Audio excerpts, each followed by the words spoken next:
जय कृष्णमूर्ति का अनसुना जीवन, एक दार्शनिक की अप्रकट यात्रा। नमस्कार, फिलोवाणी पर आपका स्वागत है। जब हम जय कृष्णमूर्ति का नाम सुनते हैं तो हमारे मन में एक शांत ज्ञानी ऋषि, एक गहरे दार्शनिक और एक आध्यात्मिक शिक्षक की छवि उभरती है। उनके शब्द गहन अंतर्दृष्टि से भरे थे, जो सीधे हमारे मन की गहराइयों को छूते थे। लाखों लोग उनके विचारों से प्रभावित हुए और आज भी उनके प्रवचन आत्म खोज की यात्रा में मार्गदर्शक बने हुए हैं। लेकिन क्या आप जानते हैं कि जिस व्यक्ति ने दुनिया को स्वतंत्रता और व्यक्तिगत सत्य का पाठ पढ़ाया, उसका अपना जीवन कितना उथल पुथल भरा रहा? क्या आप जानते हैं कि एक छोटे से भारतीय लड़के से लेकर एक विश्वव्यापी दार्शनिक बनने तक की उनकी यात्रा कितनी अप्रकट, कितनी अनसुनी और कितनी चुनौतियों से भरी थी? आप जय कृष्णमूर्ति को एक बुद्धिमान ऋषि के रूप में जानते हैं, पर क्या आप जानते हैं कि उनका जीवन आत्म खोज की एक तूफानी यात्रा थी? यह वीडियो उस व्यक्ति के पीछे की अनसुनी कहानियों और उन चुनौतियों की गहराई में उतरता है, जिन्होंने उनके अद्वितीय दृष्टिकोण को आकार दिया। यह वीडियो जय कृष्णमूर्ति के जीवन की उस परत को उजागर करने का एक प्रयास है, जो उनकी सार्वजनिक छवि के पीछे छिपी रही। यह उनकी यात्रा को समझने का प्रयास है, उनके प्रारंभिक संघर्षों से लेकर उनके स्वयं की खोज तक और उन चुनौतियों तक जिन्होंने उनके अद्वितीय और क्रांतिकारी दर्शन को जन्म दिया। तो आइए उनके जीवन की इस अनसुनी यात्रा पर चलें और जानें उस व्यक्ति की कहानी जिसने दुनिया को देखने का तरीका ही बदल दिया। प्रारंभिक जीवन और प्रभाव। जय कृष्णमूर्ति का जन्म 11 मई 1895 को तत्कालीन मद्रास प्रेसिडेंसी के मदनपल्ली नामक एक छोटे से शहर में हुआ था। उनका पूरा नाम जिद्दू कृष्णमूर्ति था। उनके पिता जिद्दू नारायणय्या ब्रिटिश प्रशासन में एक अधिकारी और थियोसॉफिकल सोसाइटी के सक्रिय सदस्य थे। यह एक आध्यात्मिक संगठन था जो प्राचीन ज्ञान और आधुनिक विज्ञान के संश्लेषण पर जोर देता था। कृष्णमूर्ति का पालन पोषण एक बड़े परिवार में हुआ, जहां आध्यात्मिकता और बौद्धिक चर्चाएं आम थीं। उनका बचपन काफी साधारण और कुछ हद तक मुश्किलों भरा था। वह एक संवेदनशील और बीमार बच्चा थे और माना जाता है कि वह अक्सर बाहरी दुनिया से कटे रहते थे। बचपन में उनके कुछ असामान्य अनुभव भी थे, जिन्हें उनके परिवार और आसपास के लोग शायद समझ नहीं पाए थे। उनकी मां संजीवम्मा का निधन तब हो गया जब कृष्णमूर्ति केवल 10 साल के थे, जिसका उनके जीवन पर गहरा प्रभाव पड़ा। उनके जीवन का निर्णायक मोड़ 1909 में आया, जब वे 14 साल के थे। मद्रास के अड्डे स्थित थियोसॉफिकल सोसाइटी के मुख्यालय में उन्हें थियोसॉफिकल सोसाइटी की प्रमुख एनी बेसेंट और उनके सहयोगी C.W. लेडबीटर ने खोजा।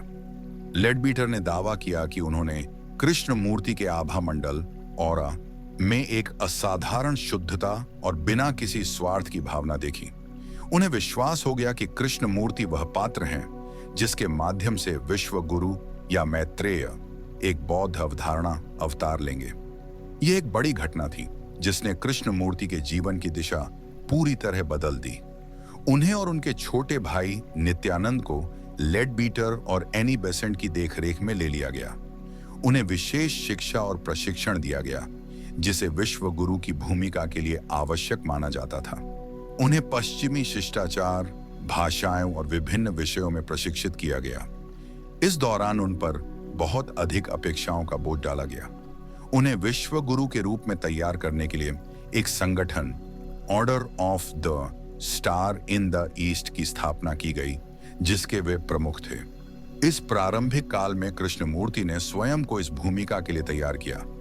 उन्होंने गहन अध्ययन किया और आध्यात्मिक अनुभवों से गुजरे, लेकिन इस पूरे अनुभव में एक अंतर्निहित विरोधाभास था। एक संगठन द्वारा किसी व्यक्ति को मुक्तिदाता या विश्व गुरु के रूप में प्रस्तुत करना, जबकि सच्ची मुक्ति और ज्ञान व्यक्तिगत और आंतरिक होता है। यह संघर्ष उनके भीतर धीरे धीरे बढ़ने लगा। वे धीरे धीरे महसूस करने लगे कि सत्य को किसी संगठन या बाहरी सत्ता द्वारा नहीं दिया जा सकता, बल्कि इसे प्रत्येक व्यक्ति को स्वयं खोजना होता है। यह एहसास उनके जीवन में एक गहरा निर्णायक मोड़ साबित हुआ। उन्होंने धीरे धीरे विश्व गुरु की इस आरोपित भूमिका को अस्वीकार करना शुरू कर दिया, जो अंततः 1929 में उनके प्रसिद्ध विघटन भाषण डिसोल्यूशन स्पीच में परिणत हुआ। यह उनके व्यक्तिगत स्वतंत्रता और व्यक्तिगत सत्य के प्रति उनकी गहरी प्रतिबद्धता का पहला और सबसे महत्वपूर्ण प्रदर्शन था। इस घटना ने उनके जीवन को एक नई दिशा दी और उनके अद्वितीय दर्शन की नींव रखी।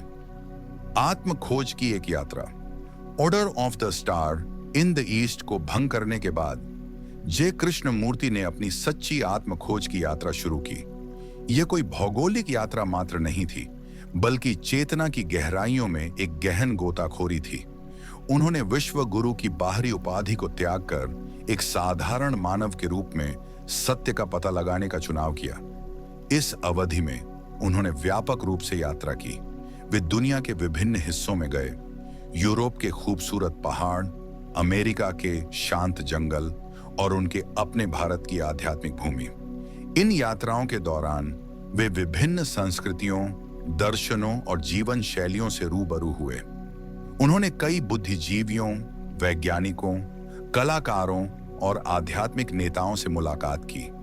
ये मुलाकातें उनके विचारों को चुनौती देती थीं और उनके दृष्टिकोण को समृद्ध करती थीं, लेकिन उन्होंने कभी किसी एक विचारधारा या व्यक्ति से खुद को बांधा नहीं।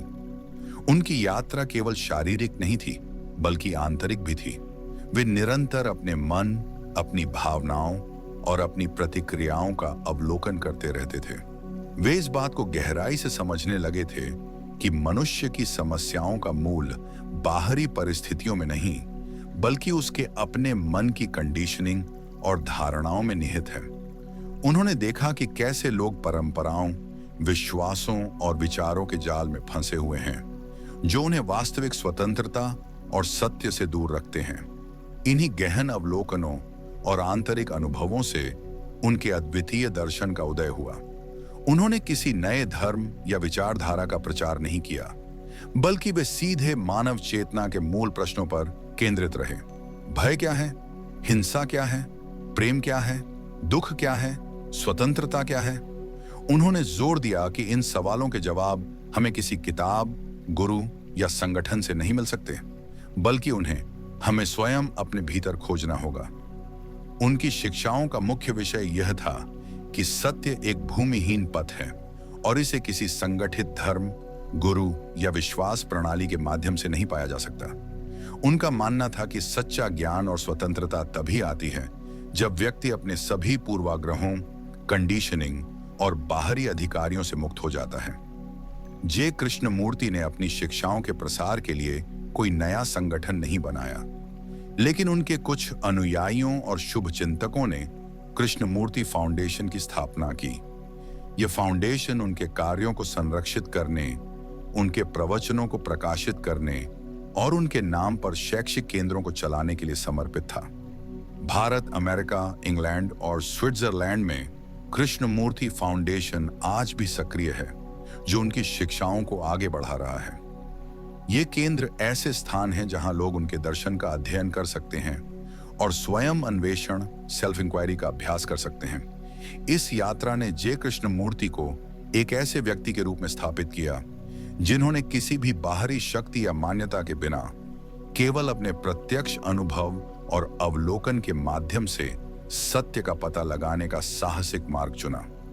यह एक ऐसी यात्रा थी जिसने उन्हें एक अद्वितीय दार्शनिक और एक स्वतंत्र विचारक के रूप में परिभाषित किया। पारंपरिक ज्ञान को चुनौती देना।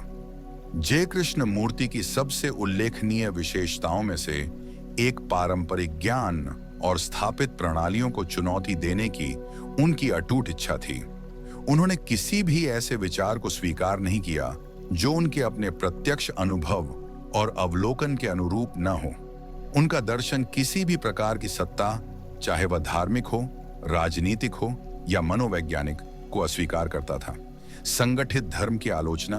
कृष्णमूर्ति ने संगठित धर्मों की कड़ी आलोचना की।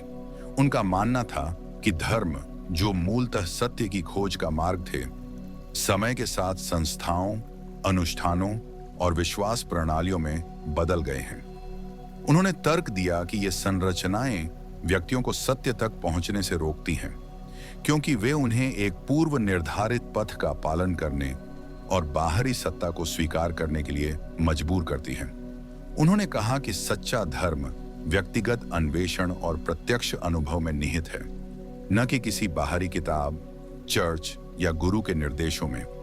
उनका प्रसिद्ध कथन था, सत्य एक भूमिहीन पथ है। Truth is a pathless land. उन्होंने लोगों को किसी भी पंथ या संप्रदाय का हिस्सा न बनने के लिए प्रोत्साहित किया। मन की प्रकृति पर उनके विचार। कृष्णमूर्ति ने मानव मन की प्रकृति पर गहन विचार किया। उनका मानना था कि हमारा मन अनुभवों, विचारों, विश्वासों और शिक्षाओं के माध्यम से कंडीशन्ड हो गया है। यह कंडीशनिंग हमें वास्तविकता को स्पष्ट रूप से देखने से रोकती है। उन्होंने सिखाया कि हमारा मन अपनी स्मृति और अतीत के अनुभवों के साथ हमें लगातार अतीत में बांधे रखता है या भविष्य के बारे में चिंता करने पर मजबूर करता है, जिससे हम वर्तमान क्षण में पूरी तरह से जी नहीं पाते। उन्होंने जोर दिया कि आत्म जागरूकता प्राप्त करने के लिए हमें अपने मन की इन सीमाओं और कंडीशनिंग को समझना होगा और उनसे मुक्त होना होगा। यह मुक्ति किसी बाहरी शक्ति या अभ्यास से नहीं, बल्कि अपने मन का स्वयं अवलोकन करने से आती है।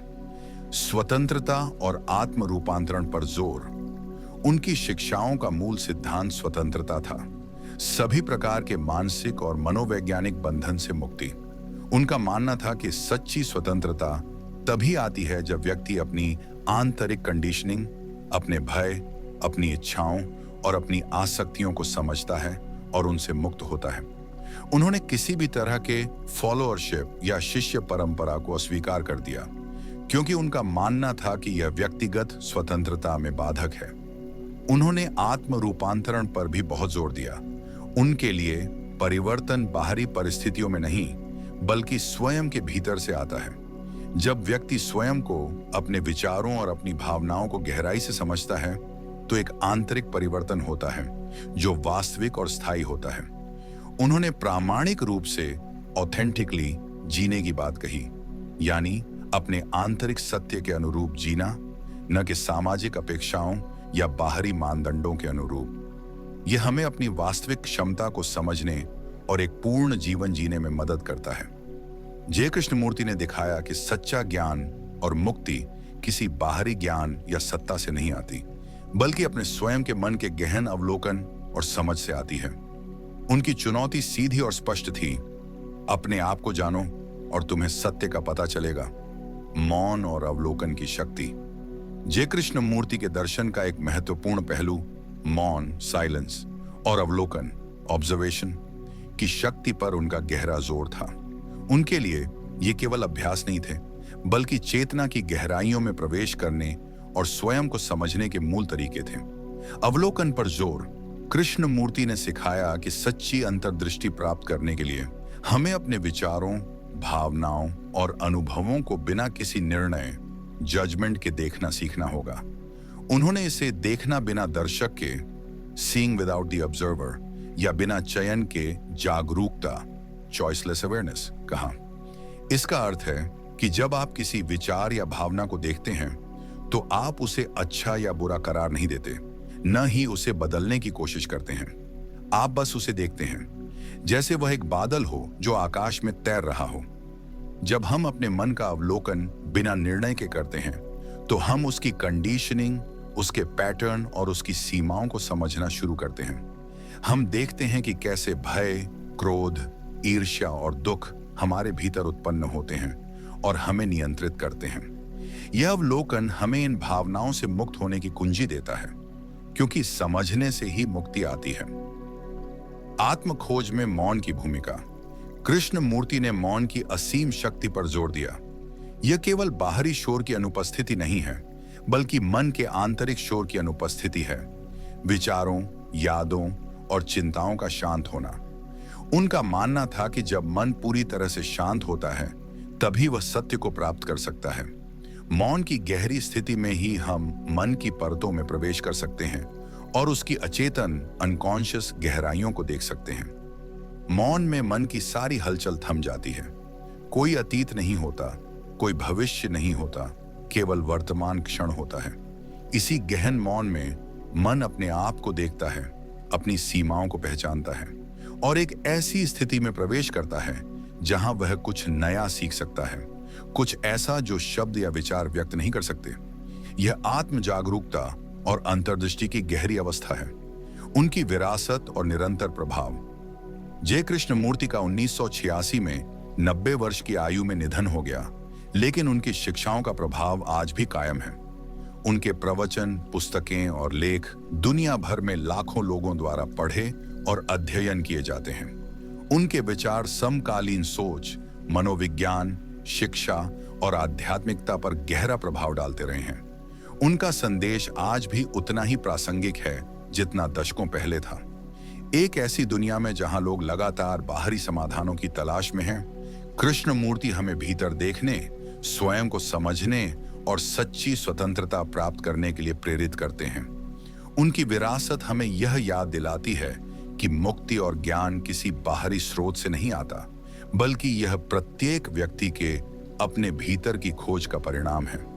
वे हमें अपने विचारों, विश्वासों और भय को चुनौती देने के लिए प्रेरित करते हैं और अपने स्वयं के सत्य को खोजने के लिए साहस देते हैं। जय कृष्णमूर्ति का जीवन एक प्रेरणा है, इस बात का प्रमाण कि सच्चा ज्ञान किसी परंपरा, पदवी या संगठन से नहीं आता, बल्कि यह प्रत्येक व्यक्ति के अपने भीतर की गहन और साहसिक खोज का परिणाम है। उनके अनसुने संघर्षों और उनकी अद्वितीय अंतर्दृष्टि ने हमें स्वयं को और दुनिया को देखने का एक नया तरीका सिखाया। हम आशा करते हैं कि उनके जीवन की यह अनकही कहानी आपको अपने स्वयं के सत्य की खोज में प्रेरित करेगी। फिलोवाणी के साथ जुड़े रहें आत्म खोज की इस अद्भुत यात्रा पर। धन्यवाद।